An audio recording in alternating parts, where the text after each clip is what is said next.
with LTE now connected because my landline is not very reliable. So if everybody's here, I would just say you probably had a very nice video scene, and which was good for this break.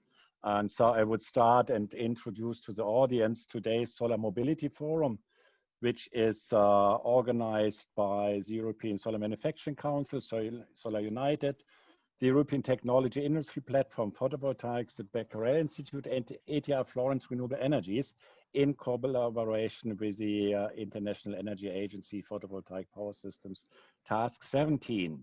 And all this is part of the Solar Industry Forum, which takes place every year, this time offline, online every Wednesday.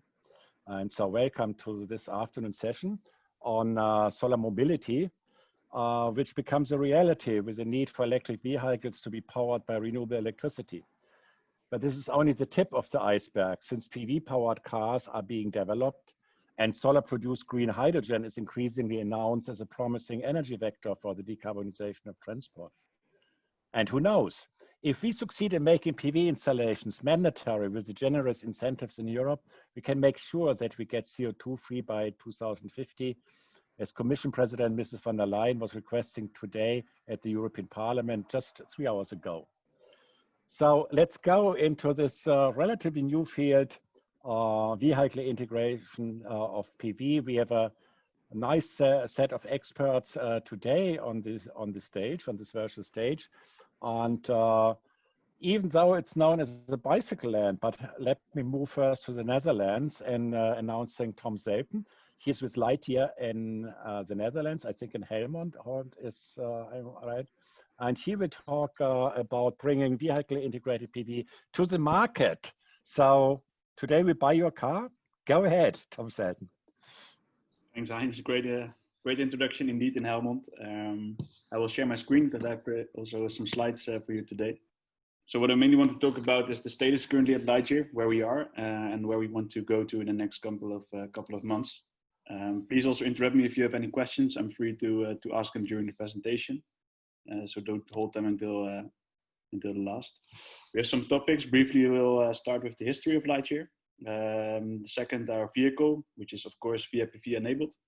The third, I want to talk a bit about how we want to enable grid independence with VIPV, about our ecosystem which we are currently building, and how we want to further push the VIPV industry, specifically on the governmental incentives. And as you mentioned, Heinz, great talk today by Ursula von der Leyen. And, there might be good opportunities for VIPV there. But let me start 8 years ago. This is a screenshot I found recently on my computer, which actually is 8 years old. It's actually the first roof we, as Solar Team Eindhoven, has designed. And with this roof, we have won the World Solar Challenge in Australia. So this is actually the start of 8 years of VIPV development. This roof was made in 2012 by our CTO Arjo van der Ham. And he is actually currently CTO of Lightyear, but still very much involved with the VIPV development. So that's a bit of history. And of course, using these solar cells, when we were young students, we already learned how to manufacture VIPV by making really the modules ourselves. So this is a picture from 8 years ago as well, where you see students from the student team Eindhoven working already with some modules to really make a puzzle to fit it on the roof of the vehicle and to make it as efficient as possible. So that's actually is a part of the history of Lightyear. Of course, as you know, we are quadruple world champions in VIPV, especially in World Solar Challenge in Australia. We have made a 4-seater family car, which succeeded now for the 4th time in 2019, and we became a world champion there. So we have a lot of history with VIPV, and we already have built an ecosystem from 8 years ago already, consisting of cell suppliers, test facilities. We already work for a long time with TNO, which is also on this call. So for us, it was a great breeding ground to really start thinking about how can we bring solar mobility to the market. And the opportunity we saw as Lightyear, of course, we had to start again thinking about what are we going to solve. What we see currently the industry is doing is actually, for us, betting on outdated concepts, because currently we rely on vehicles with relatively large batteries to provide sufficient range, but then actually increases the dependence on fast charging infrastructure. So Brussels, they have announced that they want to install 1 million charging stations, which probably is too less. But it's a huge infrastructure which needs to be built. And that's something we think we can solve with VIPV. Not only VIPV, and also focus on efficiency.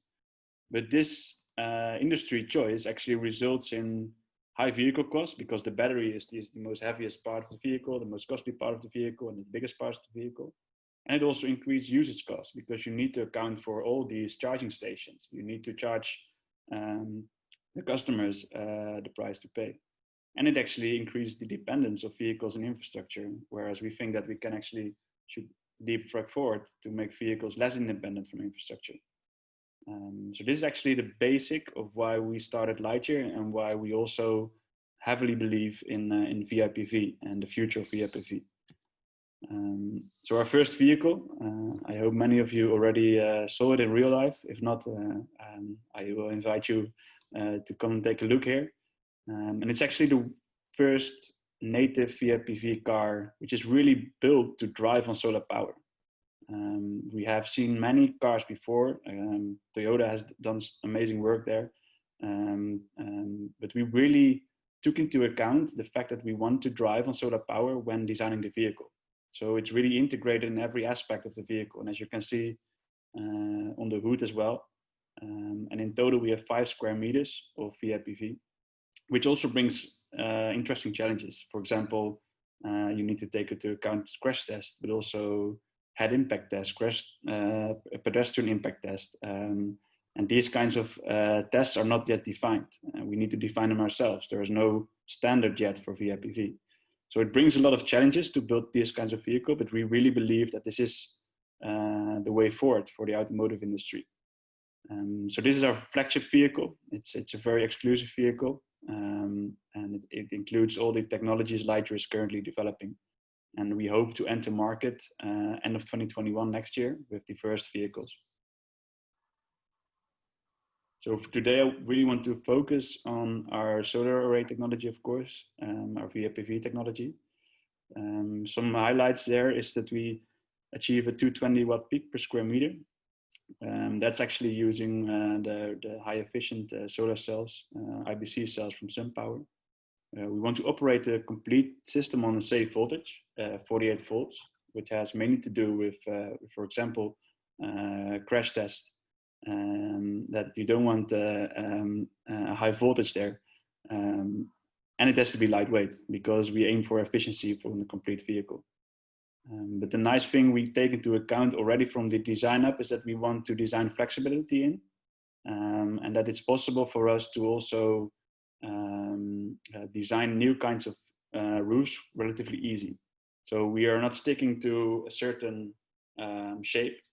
We have designed a software-based toolchain to make sure that we can actually have different geometries relatively fast to the market. So it could be feasible for us to provide other roofs to other parties quite quickly. So it's not limited our VIPV development to the current vehicle. It really is a stepping stone to enter the automotive market there as well. And then it's not about solar in itself. Of course, it's one of the most important technologies we develop. But for us, it's really about bringing efficiency together with solar yield. So making sure that we design a vehicle from the ground up, which is efficiency by nature. So many of the current manufacturers, they use onboard motors, for example. We have specifically chosen to make in-wheel motors, which are inherently efficient, but they're not yet out there yet. So we need to develop them ourselves. And also the converter electronics behind, we need to design ourselves. And that brings all kinds of new challenges. of course. And that's the challenge we as a Lightyear have, to really bring this efficiency part together with the VIPV part.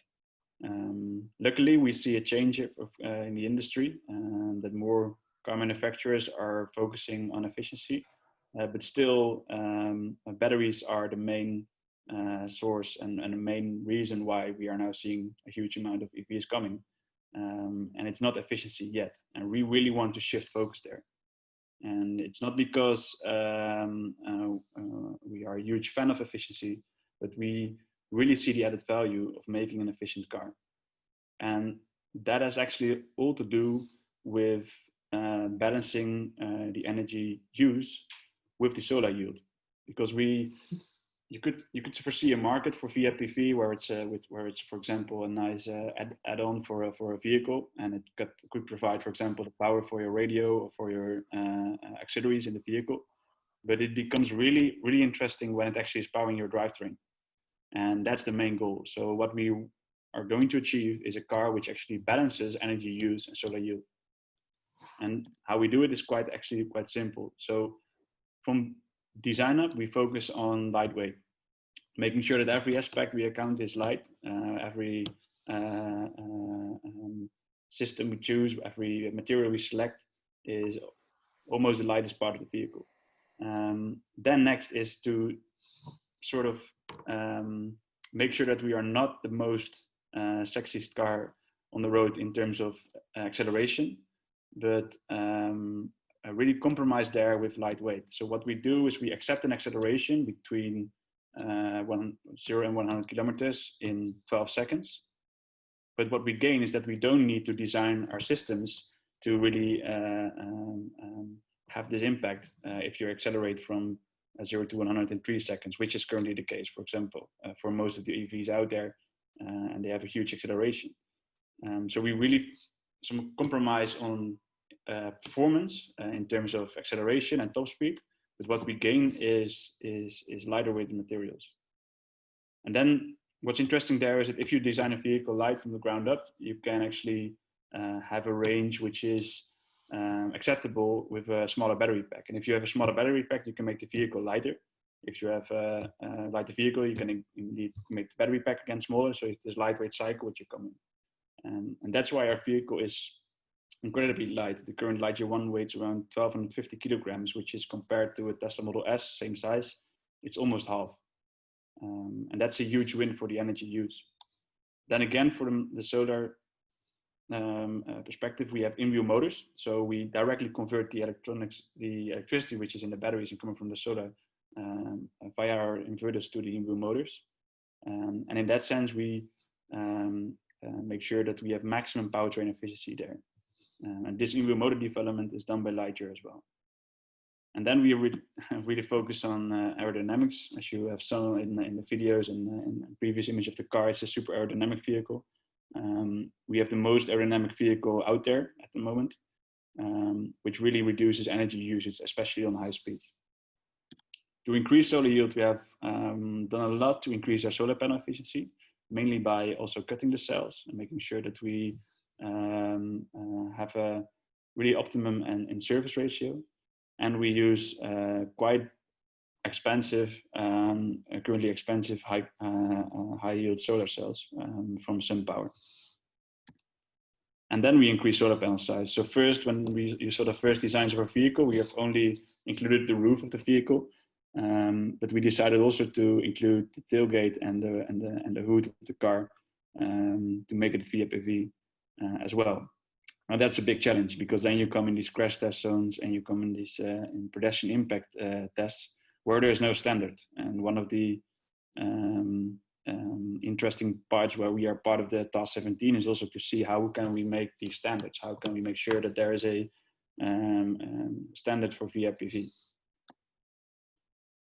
Talking a lot about the car, I want to briefly introduce you to what we think is very important for the future of electric driving as Lightyear. And it's related to the autonomous levels, which are being applied everywhere.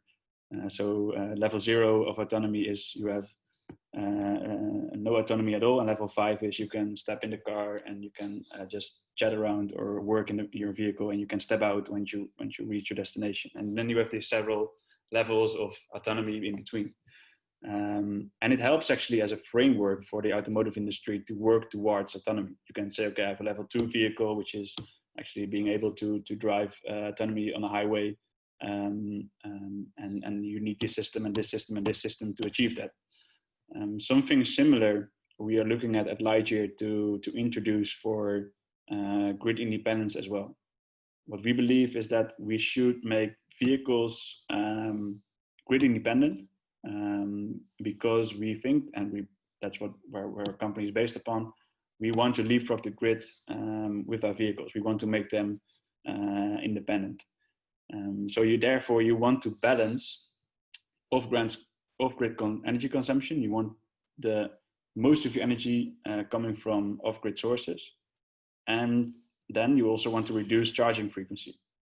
So now we can actually balance those two and make levels, which actually says, okay, if you have a vehicle completely on grid, you charge everywhere using grid power, you don't use your household solar panels, for example, you do not have a battery storage at your house, you're fully grid dependent, you're at level 0.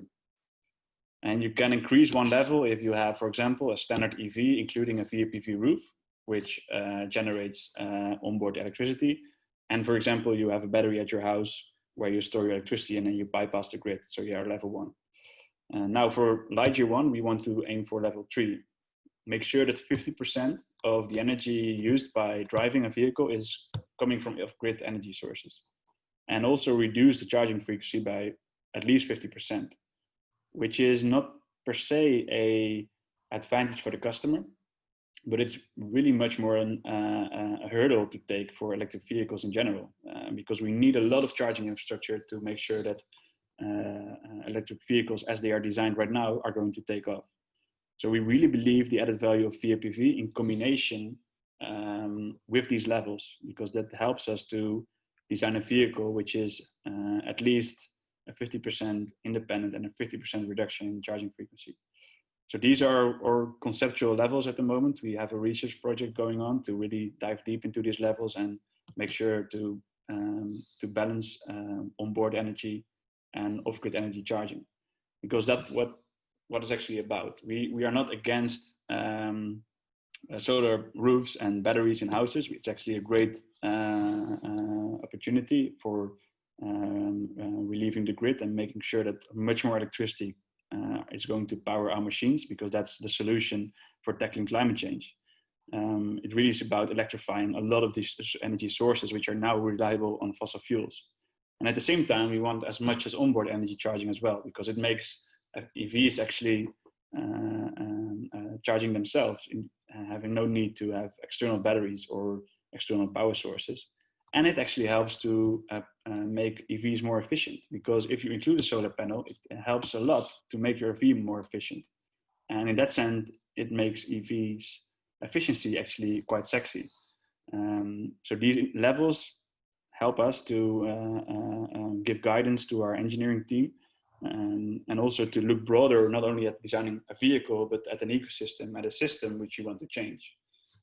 We want to make sure that vehicles are powered by off-grid energy, and we also want to connect those two industries. So we are now in talks with a lot of energy suppliers, energy producers. We are in talks with a lot of home battery producers. We are in talks with several charging point operators, to really try to balance off-grid energy charging with onboard energy charging, make sure that our customers can charge as much as possible from off-grid sources. Now there was quite an abstract theme, these levels. Now really make it concrete. Therefore, we made a use case based in someone who is living in the US. He drives almost 40,000 miles per year. And what we can do now with onboard energy charging really is to power 90% of his daily commute. As you can see in the graph, we have mapped all the months, and we have mapped in the red lines, we have mapped the solar yield per month. which you could gain if you will drive a Lightyear. This accounts for shadow. This accounts for parking your car in a garage. We took a certain percentage for that. And as you can see, you can cover 90% of all your commute trips, especially from months of April to September, with solar yield only. And if you have some long trips, for example, you go to a road trip to Yosemite, or you go for skiing in the mountains, then you might need some more electricity from fast charging sources. But most of the commute can actually be covered by onboard energy charging. Now, if you add that up to, for example, John, who also has a battery and a solar system on his house, actually his complete driving, except for some trips, could be charged by off-grid power, really reducing the grid dependency of his vehicle in general. So it is really balancing onboard energy charging and off-grid energy charging.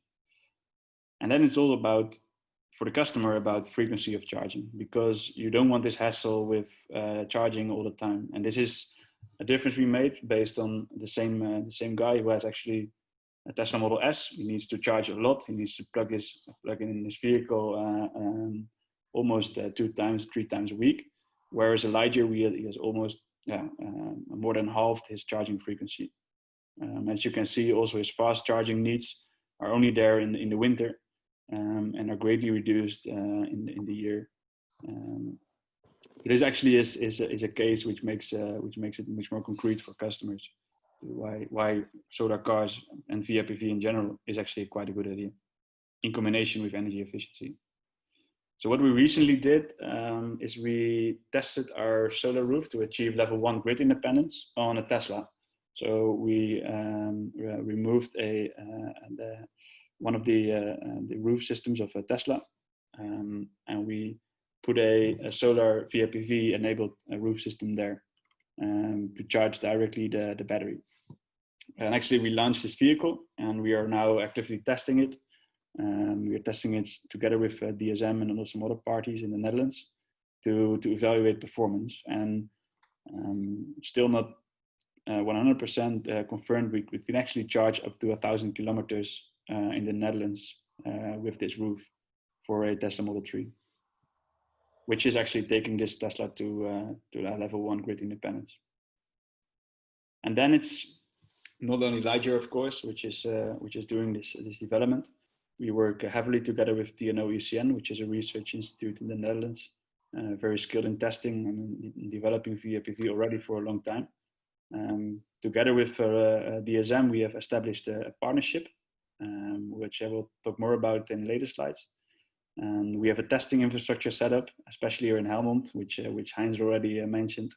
We are at the former Volvo testing ground here, which we can use. And we have established a long-term relationship with SunPower, especially for the panels we are going to assemble for the Lightyear 1 vehicle.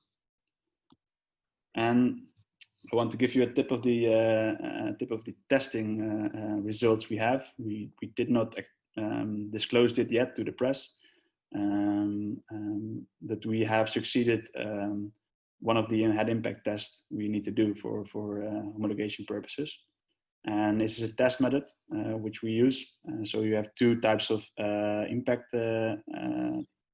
heads, one of a child and one of an adult, and you need to place them between 1,000 millimeters and 700 millimeters for a child, and 700 millimeters to 21 millimeters for an adult, starting from the front of the roof, from the front of the bonnet. So this is a test procedure we started. We did it together with TAS International. So as you can see here, this is the test setup we have used, and you can see our roof there as well, which we have used for the test. And then you have the pass-fail criteria, and you have a head injury criteria, which is based on multiple measurements over the first 50 milliseconds of impact.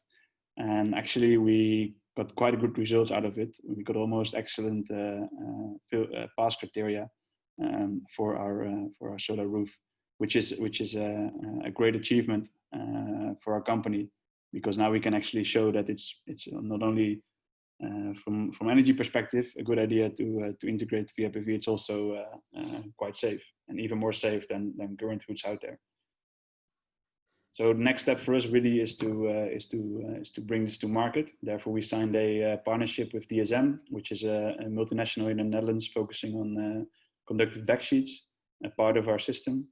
We have signed a joint development agreement in May already, and we are entering the final stages there, and which is looks very promising, and not only from a vehicle car perspective, but we also see some adjacent markets where we could add value with our integrated solar routes.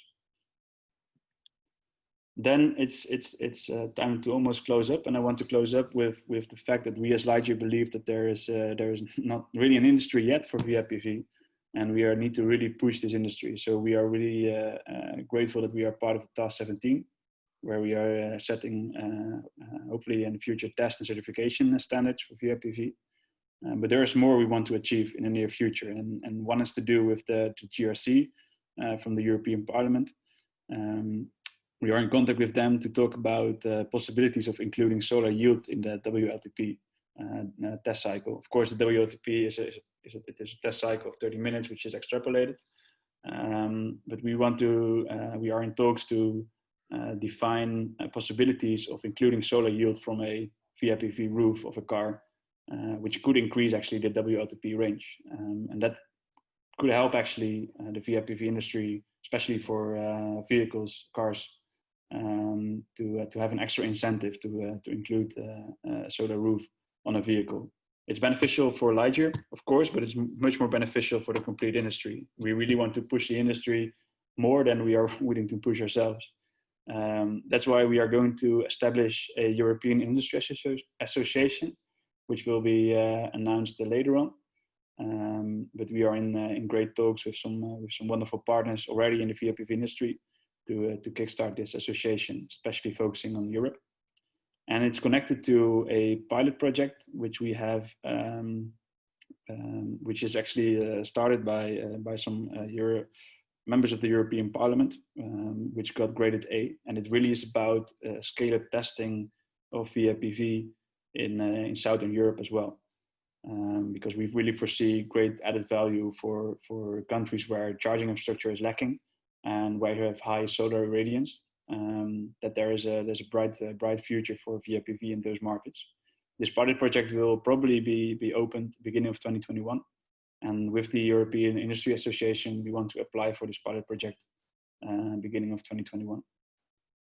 So these are the main points we are actually working as Lightyear on to really push the VIPV industry. And I guess to wrap up, that's it. If you have any more questions, I'm willing to ask them. I think the chat is Q&A chat is already being filled. Feel free to. Okay. So thank you very much, Tom. I have seen one question flashing up here, which was just a very brief technical one. I don't know whether you can reply it. What's the weight of the Lightyear one? The weight of the complete vehicle is around 1,250 kilograms. So pretty normal. Huh? I would have one question, hopefully also short. You have a wide range of partnerships. Do you already envisage a partnership for production? We are actually in contact now with several vehicle contract manufacturers. We have made a strategic decision almost a year ago to not produce ourselves. We really want to join forces there with partners. It's going to be announced soon, but that's all I can tell for now. I'm sorry. Okay, so thank you very much. Let's clap hands again for Tom. That was a great presentation. And so I would move on to our next speaker, which is Keiichi Komoto. He's from the Mitsuho Information Research Institute in Tokyo, Japan. But he's also operating agent of the most recent IEA PVPS Task17 on PV and transport, I think the task is called. And it was very recently created. And so his presentation is consequently titled PVPS Task17, Review and Recent Topics in Japan. Keiichi, it's your floor. Okay, thank you so much for your kind introduction. Hello, everyone. So Good evening from Japan. Okay. So it's my honor to join this SOLARUNITED forum online. I'm Keiichi Komoto from Mizuho Information and Research Institute, Japan. So now I'm in charge of organizing Task17, PV and transport. Today, I will overview PVPS Task17 and introduce relevant topics in Japan. So next slide, please. Okay. So, origins of GHG emissions are categorized as electricity, heat, and transport. And so, GHG emission from transport is mainly dominated by road transportation. Possible approaches for decarbonizing would be shifting to renewable energy-based fuel and renewable electricity, in addition to efficiency improvement. So one of the renewable energy-based fuel will be a biofuel directly converted from biomass resources. Other fuels would be methane and hydrogen produced as power-to-fuels using renewable electricity such as PV. So this may be categorized as indirect renewable electricity for transport fuels. So considering energy demand for road vehicles and recent trends in shifting to electrified vehicles, so using renewable electricity could be the most feasible way, I think. So in order to directly use PV electricity for road transport, so direct integration into the vehicles, we call it PV-powered vehicles, and infrastructures like PV charging stations are there. So these are what PVPS Task17 are focusing on and discussing. Next slide, please. So before talking about Task17, so I should introduce PVPS. IEA PVPS is one of the technology collaboration programs established in 1993 within the IEA. Currently, 32 members have joined the PVPS and have been conducting a variety of joint projects, aiming to enhance the international collaborative efforts, which facilitates the role of the PV energy as a cornerstone in the transition to sustainable energy systems. Next, please. So as of today, 8 tasks have been operated under the IEA PVPS. So Task17 is one of them, which is focusing on PV integration into transport. So next slide, please. So Task17 was proposed and approved in 2017, and we officially started discussion in autumn 2018, and 2 years ago. So Japan is operating this Task17, and currently about 40 experts from 10 countries are participating. The main goal of our Task17 is to deploy PV in the transport sector, which will contribute to reducing CO2 emissions of transport and enhancing PV market expansions. So expected results shall contribute to clarifying the potential of utilization of PV in transport and proposals on how to proceed toward realizing such concepts. So, next slide, please. So Task17 consists of 4 subtasks. Subtask 1, benefits and requirements for PV-powered vehicles. Subtask 2, PV charging system and PV power infrastructures. Subtask 3, potential contribution of PV in transport. And subtask 4, dissemination. Targeting PV applications for transport, such as PV-powered vehicles and infrastructures, we should make clear expected benefits, technical and non-technical requirements, barriers and solutions to realize in the market. Taking into account expected solarization as real as possible, expected benefits of PV-powered vehicle will be analyzed. In parallel, how to integrate PV into car bodies, such as cell and module color, module structure, carving and strength, and other issues we will discuss. Also, designing electrical system of PV-powered vehicle is important. Currently, targeted PV-powered vehicles are passenger cars and commercial trucks. Other vehicles, such as buses, trains, ships, airplanes, and other small vehicles may be included in the future. Typical example of infrastructure for transport by PV will be a PV charging station for electrified vehicle. Currently, expected benefits of PV infrastructure, such as CO2 emission and charging cost of simple PV charging stations, have been analyzed with our colleagues. As an expanded concept on PV-powered charging stations, intelligent infrastructure charging electric vehicle is proposed. Today, and this could be introduced by our French delegates. So this consists of renewable energy microgrids, transports, and electromobility, and urban planning and sustainable territory. Next slide, please.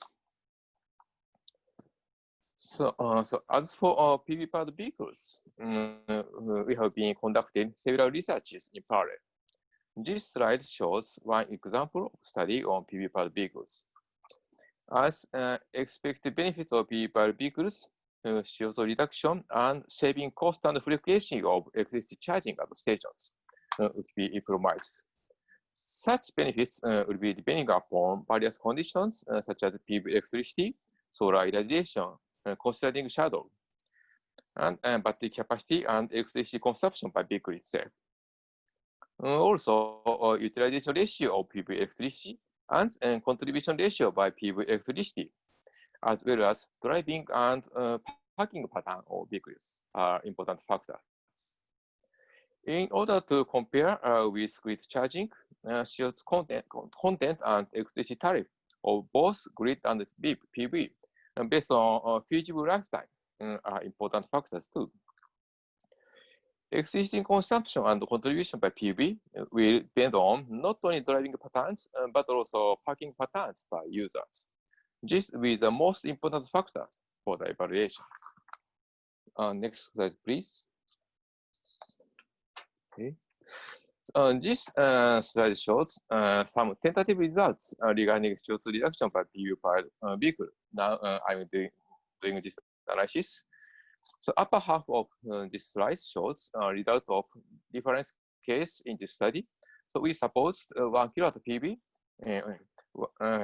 1,300 kilowatt hour per year solar irradiation without shadow, and 40 kilowatt hour battery capacity, and 20 years lifetime for PV and vehicles. As electricity consumption will depend on driving patterns by users, we tried to classify 6 categories based on existing study on driving pattern in Japan. And left here on the upper side.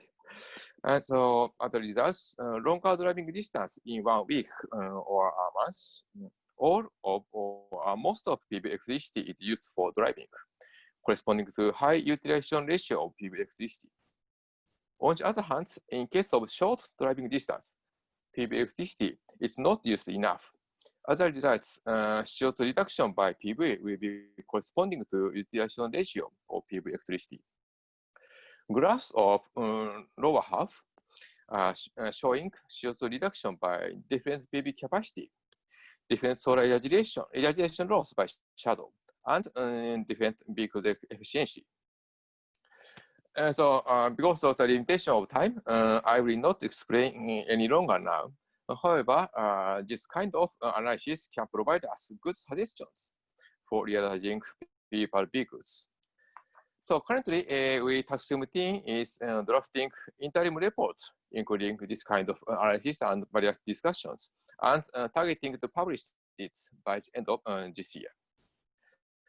So next slide, please. So before moving to other presentations by our members, please let me introduce recent topics in Japan briefly. So in Japan, 2 PV-powered vehicles have been developed and demonstrated.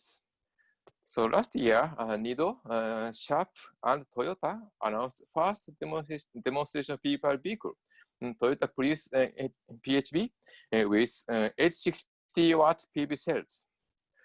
So this year, in July, Nido and Sharp again announced that they developed a second demonstration PV-powered passenger car. The car, equipped with high-efficiency PV cells, is an electric vehicle, ENV200, manufactured by Nissan Motor Corporation, and PV capacity is 1.15 kilowatt. These demonstration cars are planning to commence public road trials aiming to assess the effectiveness of improvement of cruising range and fuel efficiency of PV-powered vehicles. The goal of the demonstrated project is to contribute to creation of a new PV market, including the transport sector, and find solutions for energy and environmental issues. So, next slide, please. Okay. So these are some photos of second demonstration car announced a couple of months ago. So PV cells are equipped on front, roof, and rear of the car. So by using three fine compounds, high efficiency solar cells over 31%. Total capacity is 1.15 kilowatts on board. So personally, I think this car has been well designed. So next slide, please. Okay. So apart from the demonstration project by NIDO, so Kaneka Corporation, Japan, announced the crystal silicon PV module using heterodunction back contact cells. They developed and designed in a curved shape, have been adopted for use in the roof glass of Toyota Motor Corporation's low-speed automatic driving EV e-Palette. So they will continue to strengthen its PV module offering for vehicles, which contributes to having a longer driving distance and reducing CO2 emissions, and also aiming to have them further adopted in electric vehicles and hybrid cars. Next slide, please. So this is the final topic of today. So new R&D project by NIDO. So NIDO launched its new 5-year project this summer. As various technology R&D are implemented, so one of them is focusing on the PV cell and module for mobility, so including 9 themes. So I'm afraid I don't have any details about them at this moment. However, I believe launching this kind of project should be a good sign for PV mobility, and variable outcomes should be achieved. So next slide, please. Okay, so I will conclude my talk. So today, from now, 3 Task17 members from Australia, Netherlands, and France will introduce their approach for PV and transport. Okay, so that's all. Thank you for your attention. Keiichi, thank you very much for this comprehensive overview. And it seems that the whole vehicle integrated PV really catches momentum around the world, it seems. I have seen now a couple of questions here. One is also coming from Japan, from Kenji Araki. The difference of the battery size between the Nissan and the Sharp. What does this in terms of science we expect there?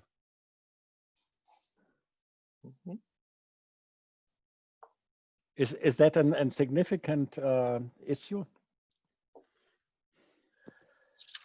Actually, so this originally, so NEDO started 2 projects in parallel because of some issues, and Toyota's project has advanced last year. And after that, but based on some the experience with Toyota's vehicles, the Nissan's project has a little bit improvement in compared with previous one. So recently, so they will start some demonstration driving and starts and monitoring. Then, so we can see a new result and some the comparison between 2 cars, 2 projects. I see. Okay, thank you. There's another short one. Do you have any experience with colored modules? This is from Ken Jensen. Module. Yeah, colored. I mean, can you color them or adapt somehow to the car color? Or? Actually, as far as I know, there are some researches in Japan, worked by Toyota Corporation, but at the moment, just research stage, still not demonstrated on the road. I think. Okay. I would have a little question. What do you see the enough interest around the IEA task member countries to get into the street of vehicle integrated PV? Because some of the things remind me on building integrated PV, like questions for power, for color, how much power in relation to the consumption of the building. So there are a number of at least modeling methods which can be adopted. Is there a similar resonance which you see now across the IEA member states? Actually, now our motivation is to contribute to transport sector. And of course, various approaches are there. And in fact, when Japan proposed this project, several countries from Europe agreed to join because they have had similar motivations. So therefore, we can start. And so now we are doing some research in parallel with some collaborations. I see. Do we have a little bit of time still? Is there a question from our people on the podium still? From others? Because there are a lot of questions coming in, just not talking. There is one from Mosen Abunaga, I hope you spell this right. What will be the efficiency of vehicle integrated PV and performance in very hot climate zones? I will add a little question on it. Do you observe somehow how the car is heated when it's parked in the sun? Is there a difference to normal cars? That's issues. Sometimes technical, but sometimes non-technical. So from technical viewpoint, and raising the PV temperature is not so good, and also the under the high temperature, the users would not like to park the car under the sun. But for PV, the PV should be parked without roof. Yes, there's also some how can I say how to use by users will be also important. But this is not a technical issue. So we are wondering how we can solve this kind of issue. Okay. Sometimes when I want to joke about this, then it comes into my mind, sooner or later, there will be some guys who put the PV-powered car onto a tracker, two-axis tracker, and sell this as a new parking place opportunity. But now coming back a little bit to series, I mentioned the question of colored modules. Now this Ken Jensen will come back on you because he's writing, we do have experience in colored PV with high efficiency. The question is, how can we get into this market in Japan? So if Ken Jensen listens, just contact Keiichi, and I think your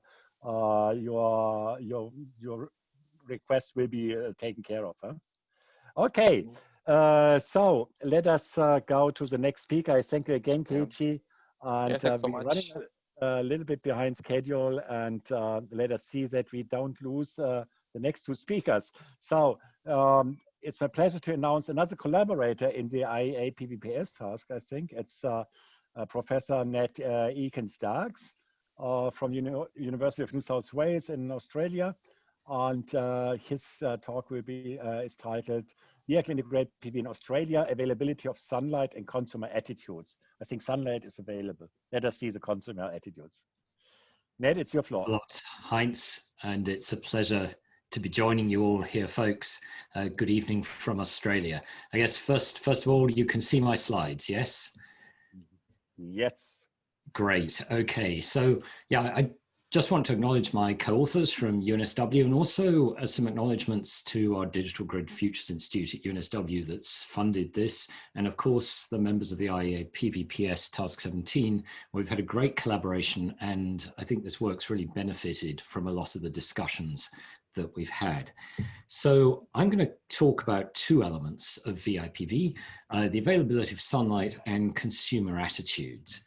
And to get us warmed up, I thought I'd just show you this statistic, because I think we're all focused on reducing carbon emissions. And it's worth just remembering that 23% of carbon emissions are from transport. So if we feel we're on a good trajectory for reducing carbon emissions in the electrical generation sector, transport is probably the harder or a harder sector to address. And then within that, we find that 74% of the transport emissions are from vehicles, so trucks and passenger vehicles, and that divides about 50-50 between heavy goods vehicles and light duty vehicles, passenger vehicles, and delivery vans. So that's one motivation for electric vehicles. The other one is a little bit peculiar to Australia, and I should mention Australia is not a leader in electric vehicles. It's quite behind other developed countries in this respect, but I think there are good reasons for why this should change, and energy security is definitely one of them.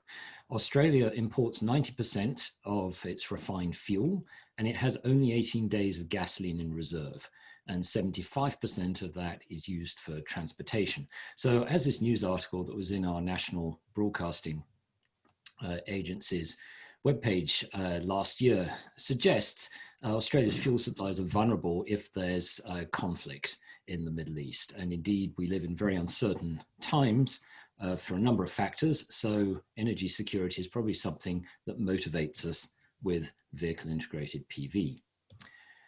So we've seen some very nice results from Toyota. I thought I'd just summarize what Toyota has achieved. Definitely for me, this was an inspirational study where Toyota have built a couple of demonstration vehicles, one using crystalline silicon, one using 3.5 multi-junction, and they got 30 to 50 kilometers per day from those vehicles. And of course, Toyota know very well how people use their cars in Japan. And so they pointed out that if you get 30 kilometers a day from your solar Prius, then that covers more than 70% of passenger journeys, and that rises to 90% if you get 50 kilometers a day. So it's quite fun to take the quite a simple, in fact, very simple model and say, okay, let's say we live in Sydney and we've got about 5 kilowatt hours per square meter per day of solar radiance on average over the year. And let's say we've got available to us PV technology similar to what Lightyear is using, 22% crystalline silicon.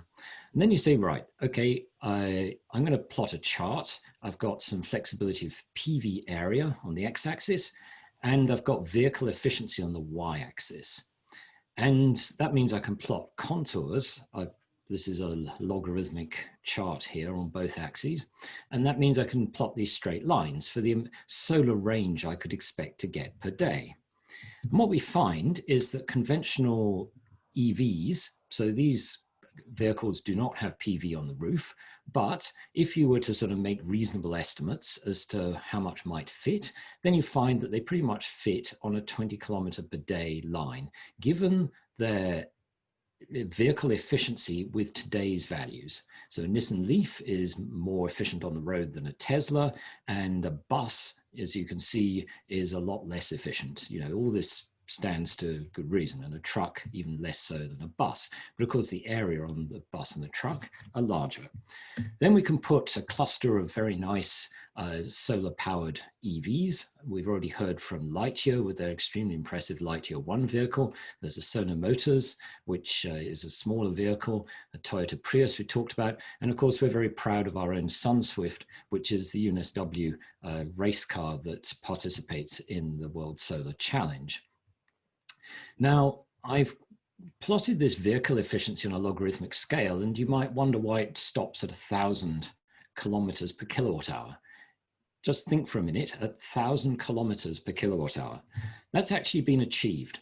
Duke University have built what is effectively an electric luge, which enables this world record to be set.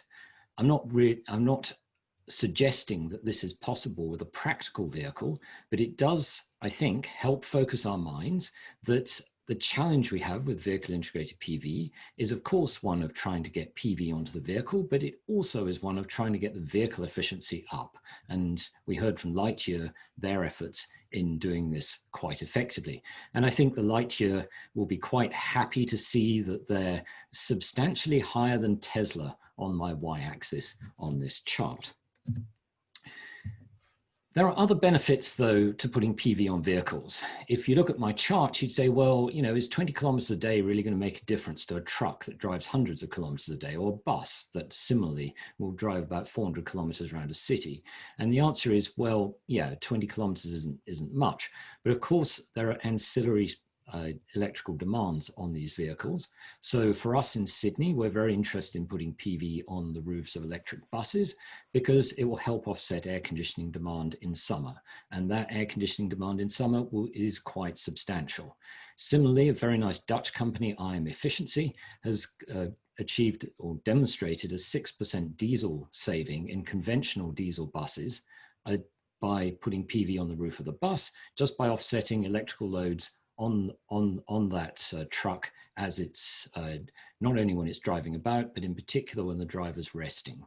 So I think there are kind of two motivations then for vehicle integrated PV. There's obviously increasing the range of the vehicle, but then there's just more efficient operation of the existing vehicle. And I think IEA Efficiency have a very good opportunity to do that for trucks, as does Flixbus in Germany, where they've used CIGS panels on the top of a conventional diesel bus. So let's move on to solar irradiance. I think we've got a pretty good idea as to where PV technologies are and where they might go in the near future. What's much more uncertain in the chart I've just shown you is just how much irradiance is available to vehicles in this scenario. So this is a very nice picture of Bondi Beach here in Sydney. And I think we'd all agree that the local meteorological station is a very good approximation for the amount of sunlight that's falling on the roofs of these vehicles. So if we were to imagine these were all nice Lightyear or Sono Motors or Toyota Prius with PV on the roof, we'd have a very good idea as to how much extra range you could get from the sunlight that's falling on these vehicles. Much harder, though, when you have a situation like this. People live in nice leafy suburbs, they park their cars in the shade under trees, and so on. So this was a question that arose in our IEA PVPS task was, how do we account for this? And so many of our task members have got different ways of addressing this. At UNSW, we figured we could offer something here by saying, well, why don't we crowdsource vehicle irradiance measurements? And to be able to do that, it meant we had to develop a really low-cost solar irradiance sensor. It needed to be low cost because we're going to deploy a lot of them. And it needs to be autonomous because we don't want to be wiring it into the vehicle's electrical system. The idea here is that volunteers or anybody who's interested in supporting the project mounts one of these on their vehicle, and then they drive about for a period of time, and we can measure the irradiance. We also have a GPS in this unit, and it allows us to figure out if the vehicle's moving and how fast it's moving and so on. So in order to manufacture this, we formed a little university spin-out called Energin, which is busy manufacturing these for our irradiance trials. So back in February, we made a road trip. It was the first test we made of our Solar Genie, as we call it. This is our little autonomous irradiance sensor, and we drove from Sydney to Canberra. And the reason we did that was we wanted to visit the lithium-ion battery test center, which is based in Canberra. I mentioned them because actually I think probably the people on this call might be quite interested in the results from the lithium-ion battery test center. They evaluate commercial battery systems that you might want to use in your home. We were interested in visiting them, and it coincided with us building our first prototype.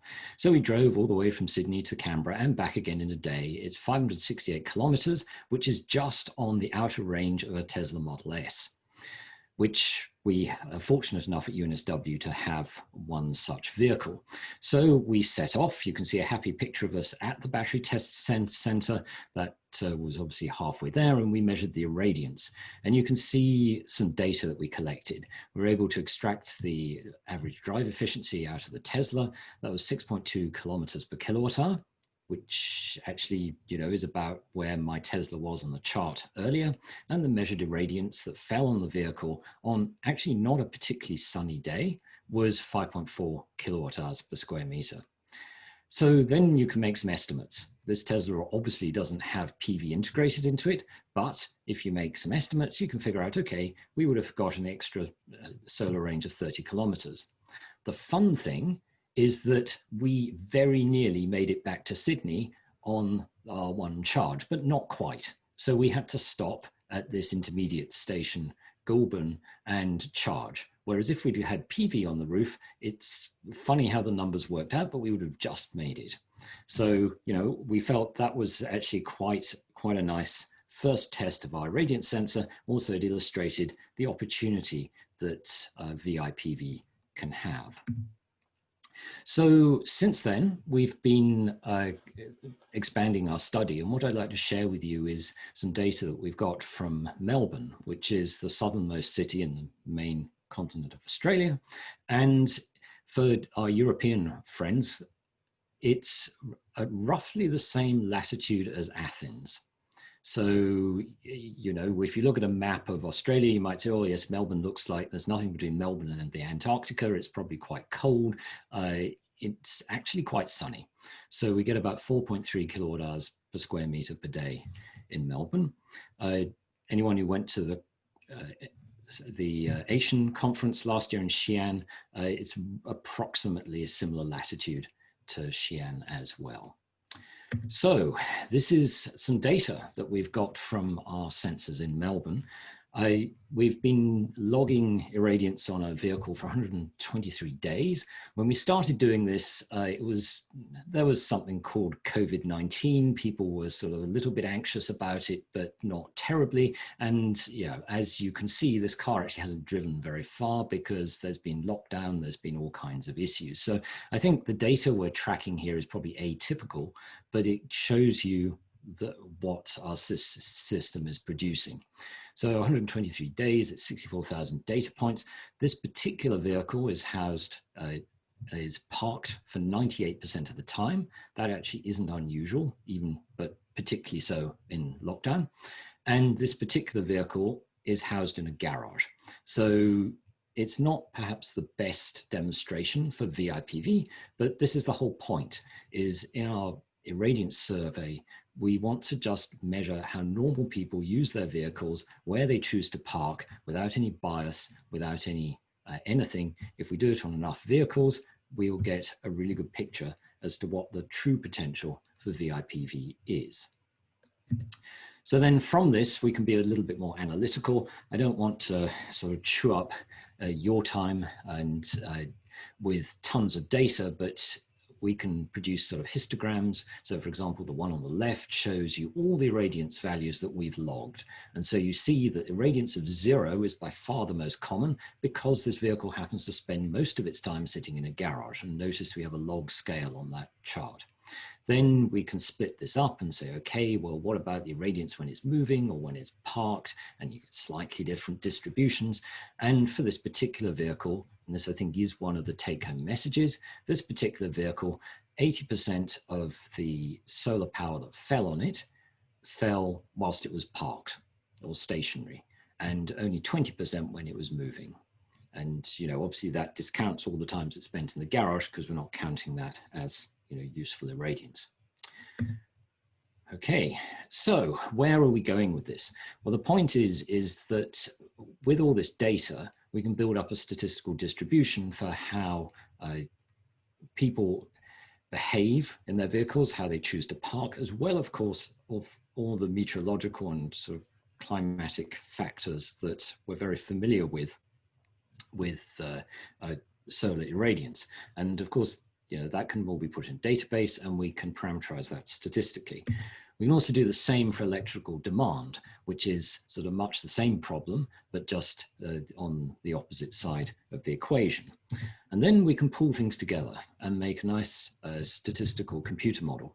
And as it happens, my colleague Phil Sandwell at Imperial College developed a model which is uncannily close to what you need. Phil originally developed it for evaluating the potential for solar power in developing countries when you have an intermittent grid. Well, actually, you've got almost exactly the same problem here. You build up models for the solar irradiance and the electrical demand. And in our case, the intermittent grid is the availability of charge stations, which in Australia are few and far between. The charging infrastructure here is still very much under development. But the point is that using the Clover model that Phil Sandwell's developed, then we can quantify a number of useful benefits, such as, obviously the range extension, CO2 savings, to what extent people might be energy independent, then perhaps things that are more useful to city planners, like how many charging stations realistically would you really need to put in on the street where people might not have garages. And we can think about other sort of longer term questions as to the EV battery capacity and how that battery might be managed, your best charging strategy, and so on. I'll just pause though for a minute, because we've been talking about a lot of technical detail here. And before we had this crazy virus pandemic, Australia was suffering in a different way. It was suffering because it had the worst bushfires anybody's ever seen. And this article caught my attention, how Tesla Model 3 became a safe haven in the Australian bushfires. And so the situation here was at about the same time as we made that road trip to Canberra, there were horrific bushfires down the coast of New South Wales, so bad that tourists were being evacuated onto the beach. And so this was what popular tourist destinations looked like. You had people parked, hiding in their cars, hiding on the beach, trying to get away from the fire. And these people were isolated. So one of the first things that happened was the petrol stations ran out of fuel, which meant, first of all, nobody could actually drive about. And secondly, it was actually really hot. So people, wanted cool places to shelter. And this particular family had a Tesla and the power was still on. So they could still charge their car. They hid in their Tesla. And this article, if you're interested, you can read all about their experience. But now we can just imagine for a moment, okay, let's assume that Tesla had PV on the roof. Then the family's actually got a refuge where it, at least in terms of sheltering from the elements and staying cool and using the air filtration and so on, they've actually got a haven where they can stay relatively safe and in relatively comfortable conditions. And so when we think about range anxiety with EVs, we usually think about that as something very negative. And I think this example shows us how VIPV actually turns the issue of range anxiety on its head and says, actually, you get energy security with this. In the event, which up until recently was unthinkable, that there would not be gasoline at the petrol station, well, 20, 30 kilometers a day doesn't sound like much, but you'll be very glad of that if there's no gasoline in the gasoline station. So this takes us on to the second part of my talk, which I'll speed up a bit because time is passing, which has been conducted by my good colleague, Taha Rashidi. You have another 4 minutes. 4 minutes, great. Thanks, Heinz. So Taha conducts studies on many things, but one of them is electric vehicle consumer attitudes. And so in 2018, he ran this very nice study in Australia on people's attitudes towards conventional EVs. So he had the opportunity to run another study with Taha to say, okay, well, how would consumers feel about having the option of putting PV on the roof of their vehicle? And so Taha and his team devised a survey for this and surveyed 2,000 individuals across 8 cities in Australia. And so examples of the questions, there are a lot of questions, I'm only showing you a few of them. Examples of the questions that consumers were asked was whether they agree with statements like solar PV on electric vehicles are expensive, or whether it reduces running costs and so on, whether they think it's clever, useful, elegant, whether they like it and so on. So they're asked these sort of very subjective questions, but then Taha's questionnaire also, because this was a website. It was a dynamic questionnaire. Also asked them quantitative questions. So for example, here is a sort of sales brochure for a hypothetical vehicle that either has solar PV on the roof or doesn't have solar PV on the roof. And the software would put certain prices and numbers in there and ask people, okay, would you buy the one with solar PV or would you buy the one without the solar PV? Or I don't care for either of them. I don't want to do any of this. And so the fun thing with this is you can not only get people's attitudes towards the idea of VIPV, you can actually quantify their willingness to pay for VIPV. So the first result that came out, and there's a ton of data here. We've got a paper under review at the moment, which is has some of this data in it. But one of the take-home messages is, on average, and there was quite a strong correlation, as you can see in these rather complicated charts, that younger people tended to prefer the idea of VIPV, and their willingness to pay was a lot higher. And perhaps unsurprisingly, the highest income group and the youngest highest income group gave you the highest willingness to pay. There was quite a large split in gender. So men in particular are much more likely to pay a lot more for VIPV than women. But if you want one number to take away from this myriad of data, it's the average value here of 25 Australian dollars per kilometre of solar range. That's what came out of this survey. I have to caution and say, of course, we're surveying people for what is effectively an imaginary product. And so you have to be careful with this sort of survey, but it's the best thing we can do right now. Ned, we also asked, thanks, Heinz. We also asked a question, well, how important is it that colors matched?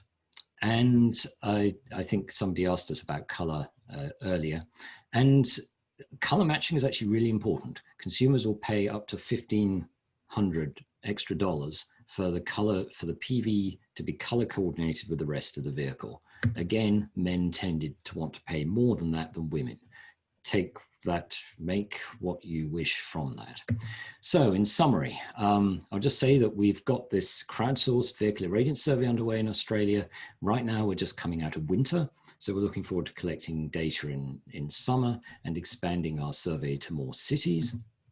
We've developing with Imperial College this data analysis framework for sort of putting a lot of this data together. And finally, the consumer perception survey, where I think perhaps the one number to take away with this is from our consumer survey, it looks like VIPV module costs of a few dollars per watt can be tolerated. And maybe I'll end by saying, you know, I think there's an opportunity for VIPV to transform this idea of range anxiety with EVs into one of energy security. So thanks, everyone. I'm very happy to answer questions. Thank you so much, Ned. There are many questions, but unfortunately, I need to say we are a little bit short in time now, and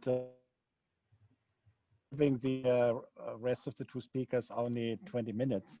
And so I would ask the audience to send we will forward the questions directly to Ned, and so he will most probably be able to answer written. And because they are very, very technical questions, very good questions. I think, Ned, you should see them. They're quite interesting. So thank you again, Ned, but I need to press forward to finish that in time, because there will be a session stream just right after. And I got a signal here from the organizer, stay in time. And that's why I will now call Dr. Anna Carr. Is she? Yeah, there she is. And she is with TNO Energy Transition in Utrecht, Netherlands. So not to mix up with the PV chaps in Petten, Netherlands, TNO. So this is the Energy Transition Department of the TNO, the Dutch research organization. And Dr. Anna Carr will now explain us and quantify the benefits of vehicle integrated PV. And here you are. Okay, well, good afternoon, everyone. It's nice to be here and to join in this forum. Today I'm going to introduce our energy flow model for vehicle integrated PV and show some results of our measurement campaign using our irradiance test setup. So It seems we're all doing similar things, trying to quantify what we'll get from the PV, and also measurements. So it's the more the merrier, I say.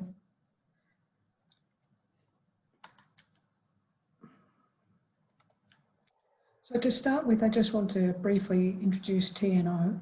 That's the Netherlands Organisation for Applied Scientific Research, and we have about 3,500 employees, and from different disciplines. I'm from energy transition, and my colleagues at traffic and transport are also involved in this work. So we're lucky we've got cover a lot of different disciplines.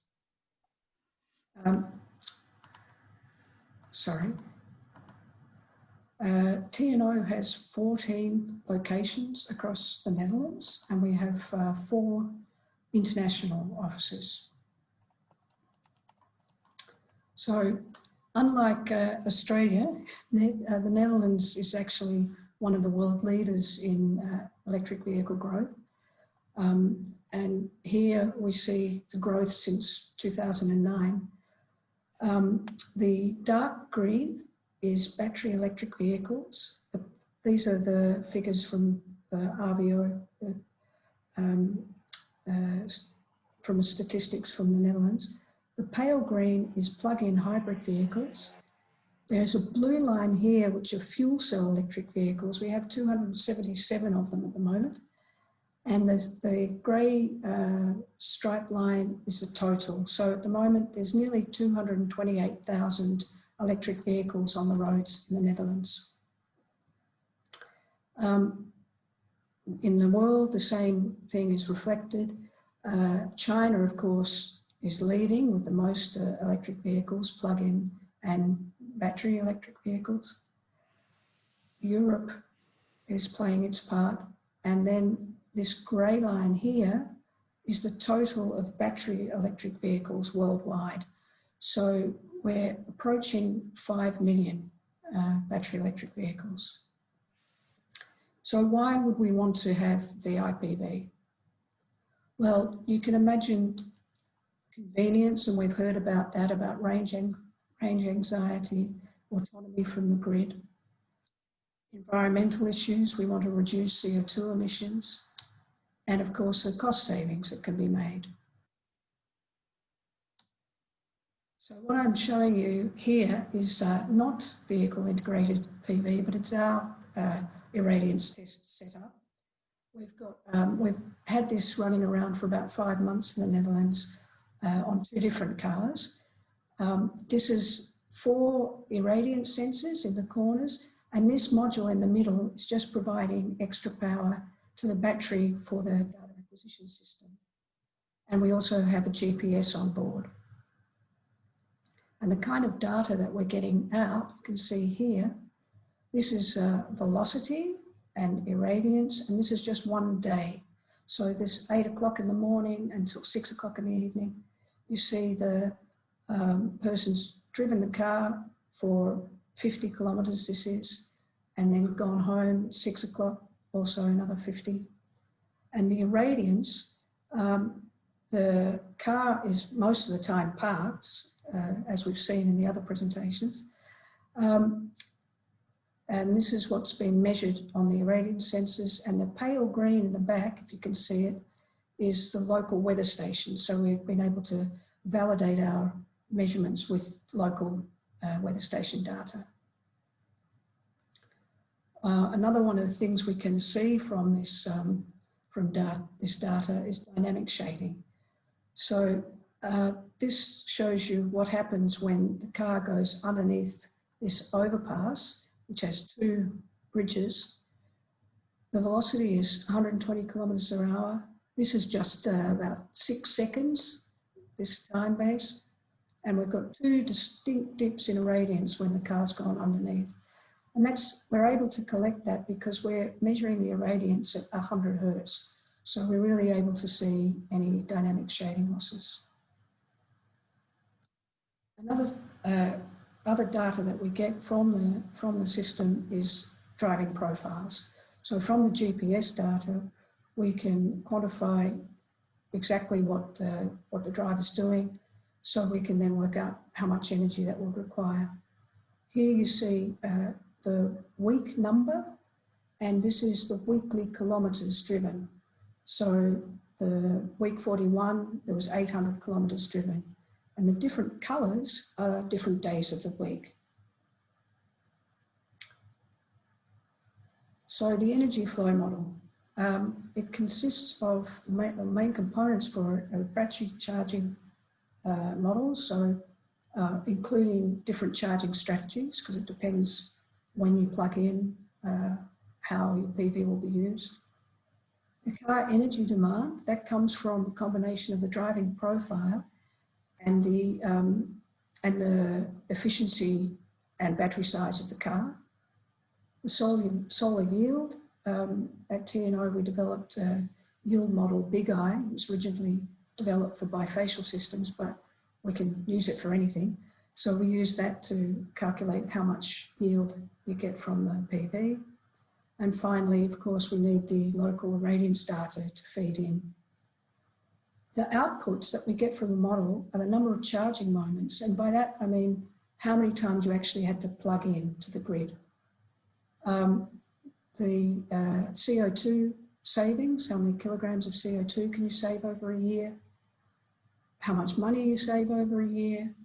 How much of the PV energy that you generated you were able to use? And what percentage did the PV contribute to the total energy requirement? So the inputs and the assumptions we made for the simulations, PV, we specified 800 watt peak, horizontal and no shade. 2 driving profiles we used. One was 13,000 kilometres a year. It's based on a Dutch average. And 28,000 kilometres a year, which is based on the measured data that we had. So we extrapolated that to a full year. Locations, we chose Amsterdam, Melbourne and Oslo. And from those, of course, we need the weather, the carbon intensity of their local electricity grid and the electricity prices. 2 cars, we chose the Tesla 3, dual motor, and the Nissan Leaf. And finally, the charging strategies. So within our model, we've got possibilities to have different charging behaviours.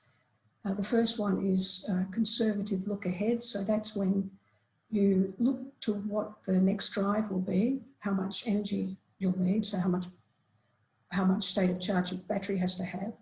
And if you have enough battery with some buffer, then we don't do anything. But if not, we charge the car to full. The optimised for PV strategy, that's exactly the same, except we leave some space in the battery to accept charge from the PV. And finally, the plugged-in strategy, that's something that you see a lot of people do now, which is basically they get home, they plug in, they go to work, they plug in if they can. And so that strategy is if you're parked for more than 2 hours, you're plugged in. Our electric vehicle specifications we got from the EV database. That's an independent website with real energy consumption values. They also have the WLTP values that Tom mentioned earlier. And that's the new standard for vehicle testing. And as I said, we chose the Tesla and the Leaf. And these are the two efficiency measures, so the real energy consumption and the WLTP, that's the blue and green on this axis. And here we have the battery capacity on this side. And by this measure, the Tesla is slightly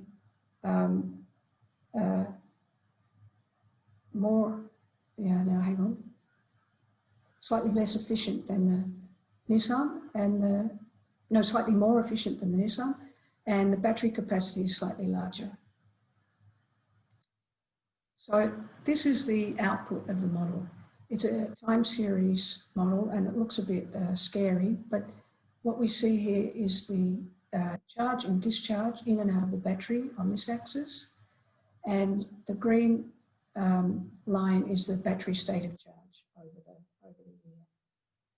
The red triangle, orange triangles are the driving energy, so that's negative, that's draining the battery. The red circles are the charging from the grid, so that's positive.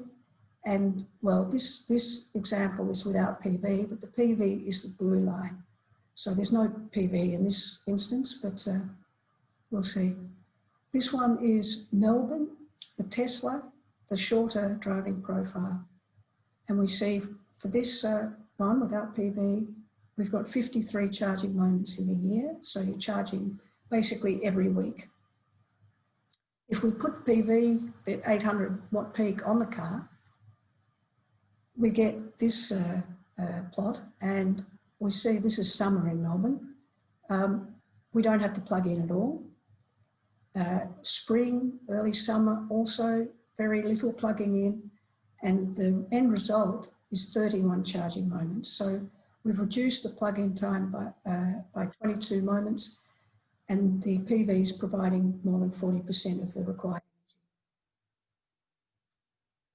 This is the same for Amsterdam, 53 charging moments without PV, and with PV, 39. So here is summer, and you see we haven't had to plug in.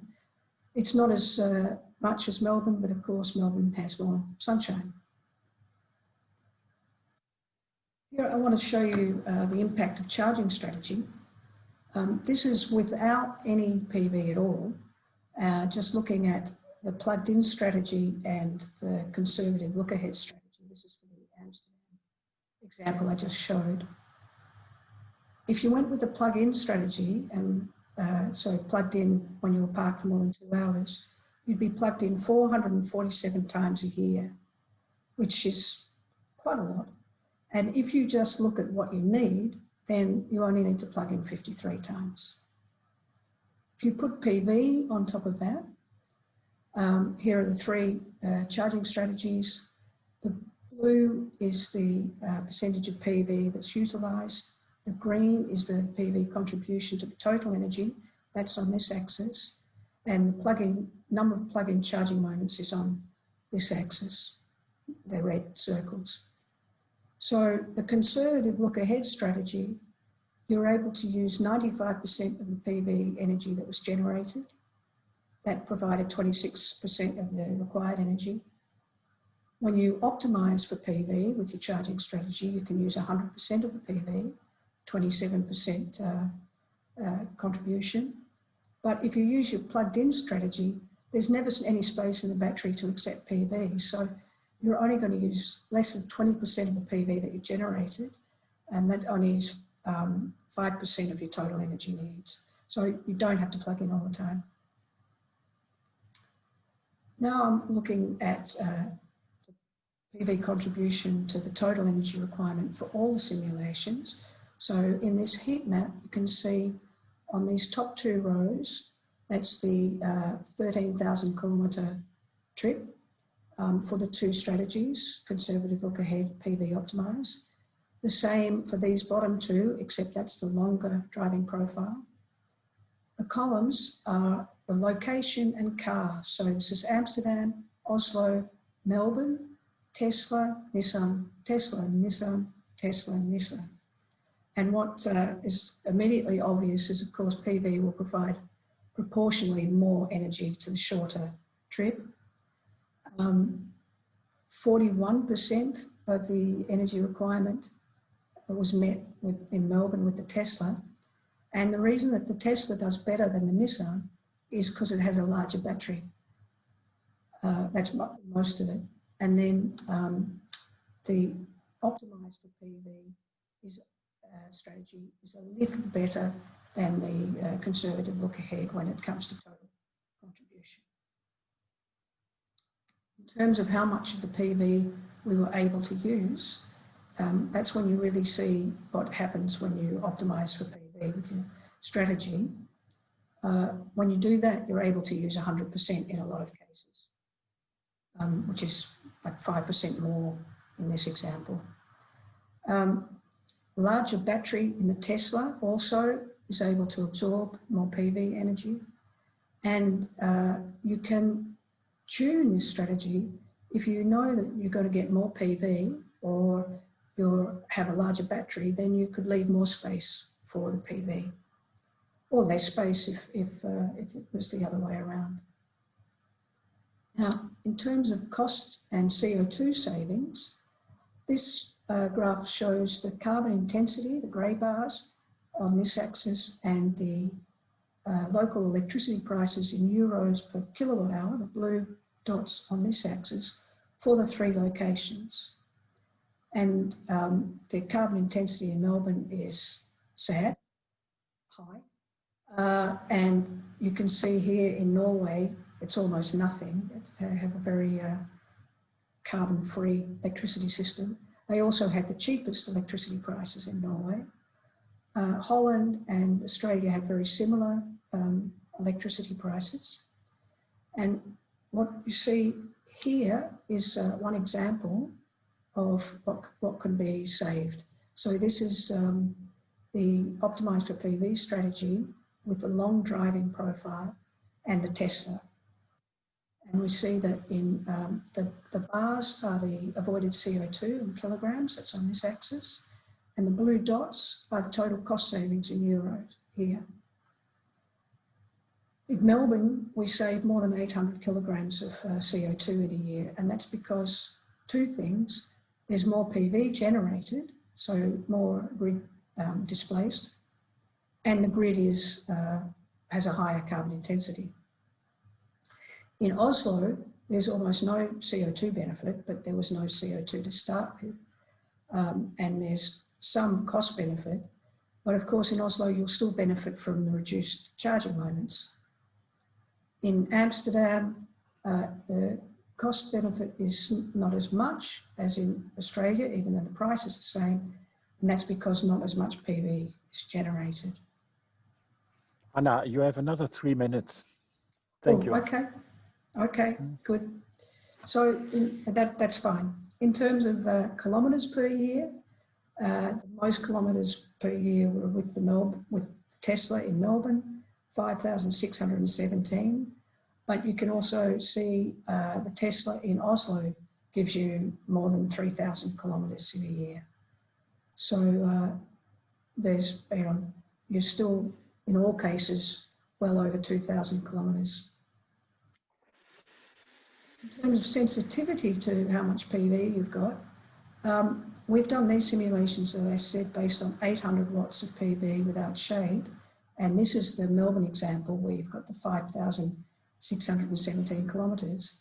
If we put a 30% shading factor into the model, we end up nearly 4,000 kilometres. And if we increase the PV, either by increasing the area or increasing the efficiency, so 50% more PV up to 1,200, still keep the 30% shade, we're getting near 6,000 kilometres a year. So in conclusion, the PV contribution to the electric vehicles depends on the PV size and efficiency, the car efficiency, battery size plays a part, location of course, driving profile, and the charging strategy. And the energy model that we've developed, we can use that to test different scenarios to see what the PV contribution will be. And finally, I just want to acknowledge funding from the RVO, Netherlands Enterprise Agency, and the TKI Urban Energy Project, PV and Mobility. Thank you. Anna, thank you so much. This was really a very, very interesting part. I like that in all the world, people are trying to really figure out what photovoltaics in mobile, or let's call it mobile PV, can do. And I think also a lot of other areas of PV application will also benefit from that. There was one part, it was not really a question, but it was going the direction, what about powering electric trains with that? So there will be many, many more applications. I thank you again also for staying in the time slot. Yes. And I would hand then over to our very last speaker. So I would try to make a kind of applause. Sometimes it works if hundreds of people will do it, but that must be for the moment be sufficient. So, okay, our last speaker is Dr. Youssef Kraiem. He's from the Université de Technologie de Compiègne. It's, I think, 80 kilometers north from Paris, not so far away from that. And he will bring us as a last speaker the modeling, simulation, and management strategy of an electric vehicle charging station based on a DC microgrid. And I reserved for you 16:05 would be the end time, so another 22 minutes as before, but I hope that we can stay within this transmission segment here and that the pictures don't disappear at the end. Okay, it's your floor, but keep in mind, if you end earlier, we could make some question and answer, maybe a small discussion. So I am Youssef Kraiem, a researcher postdoctoral position at University of Technologie of Compiègne in the project PV2 e-mobility. In this presentation, in this presentation the work entitled Modeling, Simulation and Management Strategy of an Electrical Vehicle Charging Station Based on DC Microgrid. The plan of this presentation is organized as follows. I will start by description of the French contribution. The second part concerns of PV-powered charging stations to form an intelligent infrastructure or charging electrical vehicles. I will focus in the third part on the management of the power flow in electrical vehicle charging station empowered by PV-based microgrid. I will present in the fourth part a case study of intelligent infrastructure or charging electrical vehicles, and I will finish by conclusion and perspectives. The duration of the project PV2 or PV2 electromobility is 3.5 years. It is started in 2020 and it will finish in 2022. The main challenge of this project is to deploy the use of PV energy in transport, which will help reduce the sector's CO2 emissions and strengthen the expansion of the market of intelligent electrical vehicle charging stations. To achieve this challenge, the French ambition in Task 17 through subtasks 1 and 2 has the following objectives. Subtask 1 aims to clarify the expected or possible benefits and requirements of vehicles powered by inboard PV sources and identify the barriers and solutions to meet these requirements. The subtask 2 aims to provide instructions for the deployment of charging stations equipped with stationary PV sources. This study defines an intelligent infrastructure dedicated to the charge of electrical vehicles in an urban area as a charging station empowered by PV-based microgrid. This system can facilitate the interactions between the intelligent infrastructure, the public power distribution network, the user of electrical vehicles, and the surrounding building.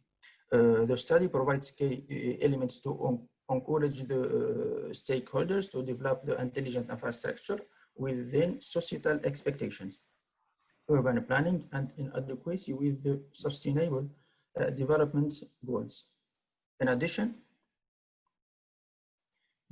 it highlights multidisciplinary research position that demonstrates the need of a systematic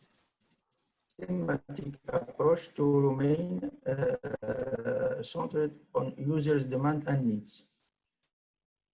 So the intelligent infrastructure or charging electrical vehicles empowered by PV-based microgrid makes it possible to interconnection between the subsystems and to carry out exchanges of electrical energy between the unidirectional and bidirectional sources according to their nature as well as the loads present. The intelligent infrastructure is based on smart microgrid that optimizes the power flows in accordance with the requirements of the public power grid. This smart grid contains PV sources, electrochemical storage system, supercapacitors, and connection to the public grid.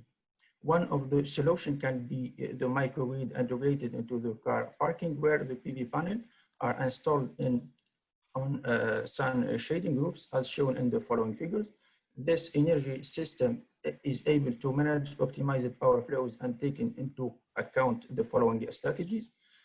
Vehicle to grid discharge of the electrical vehicles batteries into the public grid. Vehicle to home discharge of the electrical vehicle batteries into the building, and infrastructure to home to the electrical supply of a building by the intelligent infrastructure recharging electrical vehicles.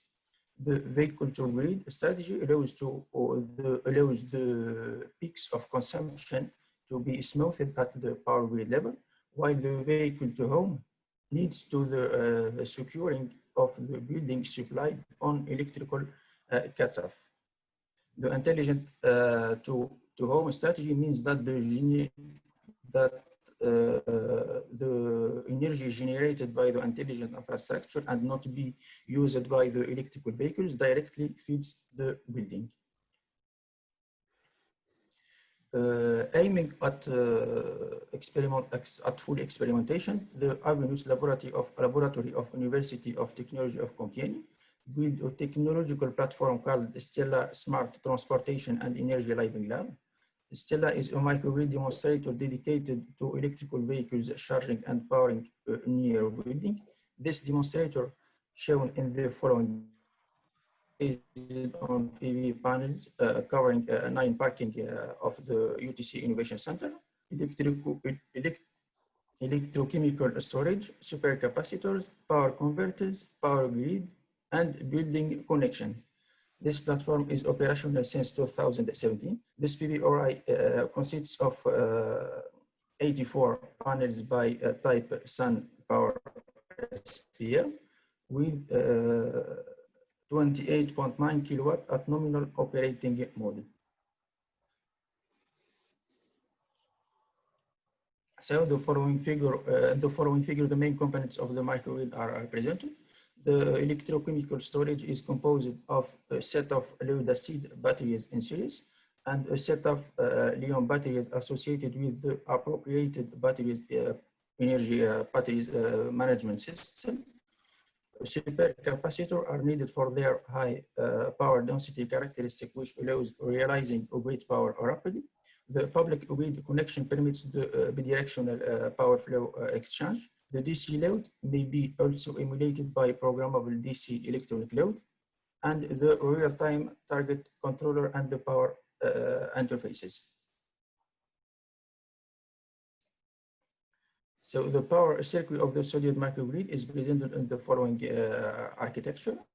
The different subsystems of the microgrid are connected in a common DC bus voltage. The control interfaces allows to manage the power flow between the different power sources and to choose between the grid to vehicle or vehicle to grid or vehicle to home strategy.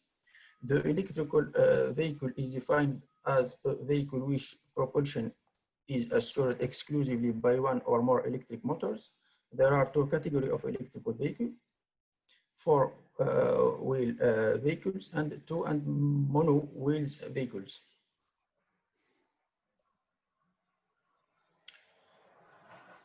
The design and the implementation of the control are based on the electrical vehicles user and directions with the energy system. The following architecture illustrates the main step that should be conducted to design adequate control on the microgrid side and a specific command on the electrical vehicles user side. The control block is based on 2 layers: energy cost optimization and operational run. Maintaining the power balancing, it outputs links the microgrid's power converter by calculated power references and electrical vehicle charging mode coefficient, fast charging mode, accelerated charging mode, and slow charging mode. The human machine interface allows commands through network variable input and output required by the communication in real time between the microgrid control and the electrical vehicles user. The energy cost optimization is based on smart grid message, for example, dynamic energy pricing and grid power limit, system limits, and the choices of option given by the electrical vehicles. For example, the electrical vehicle charging mode, the initial state of charge of the electrical vehicles, the minimum final state of charge of the electrical vehicles, and the agreement for vehicle to grid or vehicle to home. The operational RAN layer contains the main algorithm that keeps the power balancing while respecting the electricity grid availability, voltage and frequency control constraints in real time, and the system limitation. The communication between the smart grid and the intelligent infrastructure recharging electrical vehicles allows managing the charging power rate of each electrical vehicle. This action can prevent grid overloading, system instability, and voltage drop. The operation RAN has also to inform the electrical vehicle's user in real time about the charging mode, possibility, and the energy prices.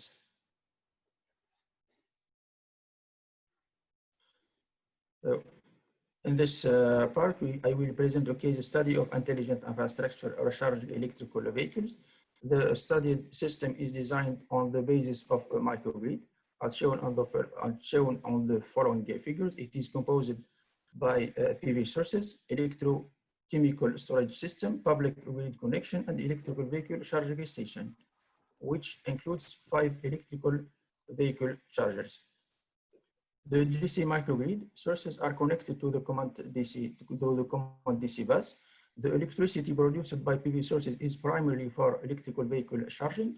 The storage system is an additional system sources to supply the electrical vehicles or to absorb the excessive energy produced by the PV sources. The public grid is used as a backup source, which allows the PV sources to sell excessive energy. If PV power is lower than the power demanded by the electrical vehicles, the additional power needed to charge the electrical vehicles is provided primarily by the storage system and then by the public grid. In contrast, the excess energy primarily feeds the storage, then is injected to the public grid. As a simulation results, the figure 1 shows the real solar irradiation and PV cell temperature during the day of 28th of May 2019 at Compiègne, France. The steady DC bus voltage is 400 voltage, as illustrated in figure 2, which proves that the strategy works well to balance the powers. To extend the battery life, the storage current should be limited. Figure 3 presents the storage current limitation for a value of 115 amperes. The storage system state of charge and the distribution coefficient K are shown in figure 4, where K equal to 1 if only the storage is working, and K equal to 0 if the public grid is working. If K is between 0 and 1, the power is shared simultaneously between the storage and the public grid during the current limitation periods. So to reduce storage damage, the state of charge upper limit is 80% and the state of charge lower limit is 20%. The power flow at the DC bus voltage is presented in figure 1. PV sources work in 2 modes: PV constrained production control and PV MPPT production control. When the storage and the public grid reach their upper limits, the PV production should be constrained. The electrical vehicle power and the state of charge of electrical vehicle evolution connected to charger 1 are shown in figure 2. The power requested by charger 1 is the first in the first time slot with peak value closest to 1990 kilowatts, indicates that the charging mode chosen by drivers is fast mode. So the power requested by charger 1 in the second time slot with peak values close to 30 kilowatts indicates that the charger mode chosen by the driver is average mode. In the same way, we analyzed the results of the other charger. So I invited you to read the paper published in the Journal Applied Sciences in 2020 on this case study. So we return to the power balance presented in figure 1. The storage power less than to 0 means that the storage charges the electrical vehicles. The storage power greater than to 0 represents that the PV sources inject excess energy into the storage system.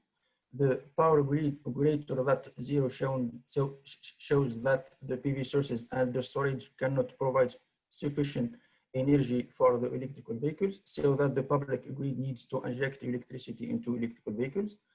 And the power grid greater than 0 illustrates that the storage has reached its upper limit, so that the excess PV energy is sold to the electrical network.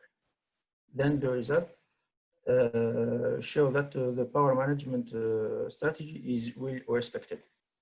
Finally, I invited you to submit your work or your articles in the special issue entitled Photovoltaic Sources in Transportation, PV Powered Vehicles and PV Powered Charging Station, such as the accepted paper will be published in the journal Applied Sciences with impact factor equal to 2.2.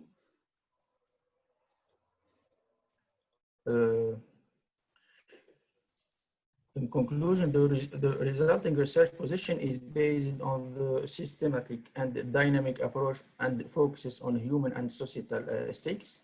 The scientific objective is to aggregate models related to transport, urban planning, blockchain, communication, and renewable energy using an interdisciplinary framework leading to technical, economical, environmental evolution methodology for the intelligent infrastructure charging electrical vehicles. The requirements and feasibility conditions are the optimal location of the intelligent infrastructure and its new services implementation, the power grid limitation and microgrid regulation, the new services, grid to vehicle, vehicle to grid, vehicle to home, or infrastructure to home. Sorry. And in the societal issue, a crucial question is asked: how is the acceptability of the proposed solution and the assessment of the societal impact of the intelligent infrastructure recharging electrical vehicles? So the next step of the subtask 2 is identify the requirements, barriers, and solutions for PV powered infrastructure charging stations. Clarify the feasibility conditions, technicity, urban implementation. Identify new services associated with the PV powered charging stations. Study the societal impact of the social acceptance of new services. Clarify contributions and benefits of by PV powered infrastructure, and to compare them to using PV electricity not produced at the site. And finally, state of art for PV powered charging stations. And finally, thank you for your attention. Thank you so much, Youssef. Very great presentation. I'm a little bit overwhelmed by the many things which are still ahead, and you see that it's a new field, and you made a very comprehensive part also from the side of the regulatory body. Wherever we have PV for electric cars, whether on the car or off the car, I call it now, it will be required to have a really CO2-free transport. Now, I will just check a little bit the question. There is not any question directly now to you. I hope everybody understood it. I would have a very small question. Maybe it's even a kind of suggestion. There will be many people who will be interested in this. You know, the car is somehow at the middle of the road, or the electric bicycles, the whole electric mobility. And there will be many different stakeholders and operators in it. What about making a kind of handbook at the end of this process and saying, okay, so you want to go solar mobility, that's how to do it. Because I've seen pictures, or we see it now just on screen, of supermarkets, of parking places, of maybe residential areas where people share a parking space and so on.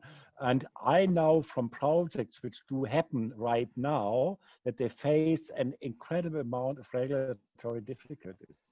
And so it would be nice at some point we have an how-to guide or PV charging stations for dummies or something like this, a handbook, because you have a tremendous collaboration with many important people inside. Is this something what you envisage in this project also, in this PV to e-mobility? Hello? What? I can hear Youssef somehow. Did you hear me? No, he didn't hear me. I think I have a problem with the connection. Do you hear me now? Yes, yes. Okay, now we are back.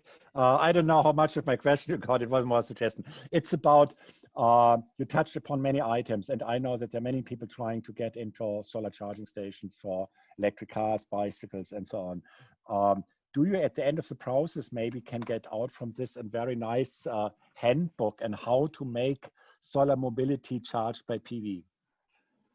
Because there are many, many different actors who would be interested in that. I see that we do the other. I mean, Brian, do you hear me? I do. Okay. I can hear you loud and clear. You can hear me. So it's only Youssef which cannot hear me. Yeah, I can hear you.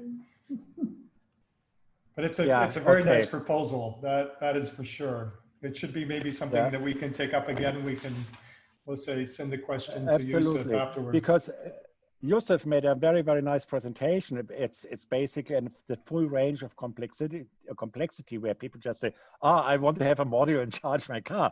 It's a little bit more complex, in particular of all the smart grid interface and so on. On the other hand, it's a big opportunity to get people involved on different levels. I know that building codes are changed to make a charging station required and so on. So it's a fast developing field, and I think whatever we can catch up of that would be just simply great, because that electric car, which is 100% autonomous, we will not have soon now.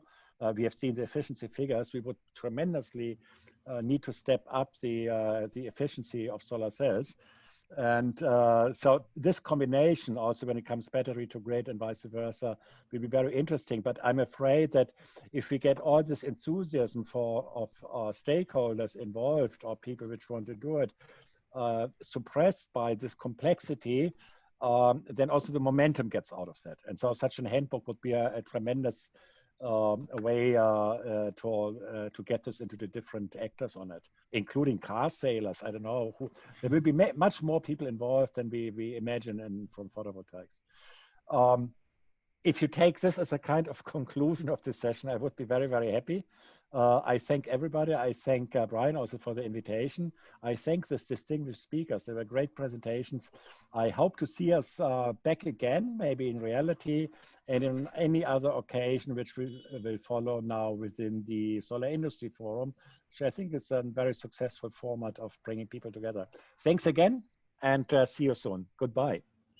Thank you, Heinz. Thank you, speakers. Thank you, audience. Thank you. Bye-bye. Bye-bye.